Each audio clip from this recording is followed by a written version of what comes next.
Welcome back. Today we're focusing on ways to improve the use of forage in a cattle operation. Before the break, we talked about tall fescue. Now let's focus on another big challenge, and that's what to do when you're dealing with dry conditions that slow your grass production and magnify your weed challenges. With us once again are Dave Owens and Pat Birch with Dow AgriSciences, as well as ranchers Lane Lightsey of Florida and Glenn Rao of Iowa. Dave, you know, most of the country has come out of these terrible drought conditions, but in some cases drought does persist. And specifically, what challenges does that create from a weed standpoint? Well, one of the things that happens in a drought is you tend to overutilize your perennial grasses, and it really puts them in quite a bit of a stress. Their root systems shrink down a little bit, their carbohydrate reserves are depleted, and just like you or I, when we've overexerted ourselves and we don't have a lot of energy, they don't have a lot of energy to recover. As a result, the weeds and the brush take advantage of that, and they come in and they compete very well following those dry conditions. So you get a little moisture, following a little bit of drought, you're going to have weed and brush problems. Glenn, what would you add? Well, anytime our pastures are stressed, whether it's too much rain or too little rain or anything, it stresses our livestock. And so we like to even that out as much as we can. We try to rotate a little oftener and keep the weed suppression down as much as we can, so we have as much grass as we can for the cattle. And Lane, when you're coming out of a drought, what are some keys to quick pasture recovery? Well, probably one of the main things is get rid of your weeds before you go into a drought.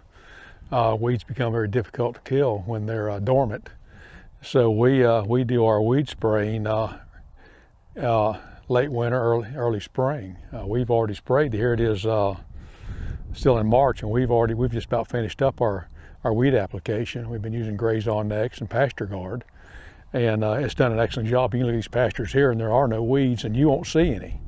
It's already killed them when they're, and plus we get by with a much lower rate too doing it early. Pat, any additional advice? Well, I think that their model is really the ideal situation. Many times we're coming out of a drought and we may not have that good first step was to prepare and be ready with good weed management, so your forages are devoted to your desirable forage species. So in that case, you're going to have to attack those weed problems and devote more of those resources available to the forage. And Dave, as we think about management flexibility, what can growing more forage on rangeland like this mean to producers? Well, as we mentioned earlier, it really gives you a lot of flexibility. If you want to keep those calves a little bit longer, put a little bit more weight on them before you take to market, you've got the capabilities to do that. If you want to stockpile a little bit of forage for later on in the season, you can do that. And then also, if you get into a real train wreck, if it gets unbelievably dry, you can keep your genetics on your ranch. So those are all key things that extra forage will do for you. Glenn and Lane, I want to ask you specifically in your own operation, Glenn, what does having ample forage resources mean to you?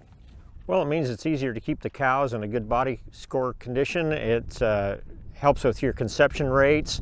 It just makes everything a lot easier if you have plenty of forage. And it's a goal for us to always have more than what we need. And that doesn't always work out, but when you're fighting Mother Nature, you got to use as many advantages as you can. And Lane, what does the value of forage production mean to Lightsey cattle here?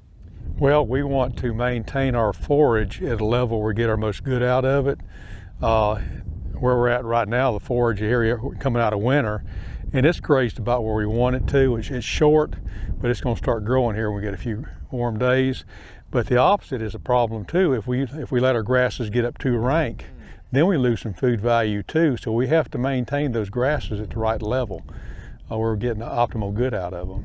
So you mentioned a couple things. You've talked a little bit about weed control and fertilizer and stuff. What else do you do to maximize forage production here in Florida? Well, we do pasture rotation to some degree. We actually we still have some native woods in Florida, so if we do get short on some of our improved pastures, we can move cows in the native woods, especially when it's dry, because a lot of the what we call wet weather ponds dry up, and they have pretty good feed in at certain times of the year. And then there's some byproducts that we feed that do help too. And Glenn, how about you in Iowa? What are the kinds of things you and Bev have implemented to maximize forage production? Well, we've piped in some water, rural water, back into some places that cows normally wouldn't graze, and they can utilize that pasture a little better. We also have divided up into smaller paddocks so we can use the paddocks and give the grass a rest. We found that the resting period is the best thing that happens to the grass. So if we can do some things like that, it just extends our grazing period as long as we can. Well, thanks, gentlemen, so much for your insights. We appreciate that. And remember, if you'd like more information about any of our discussion topics today, you can visit the website rangeandpasture.com.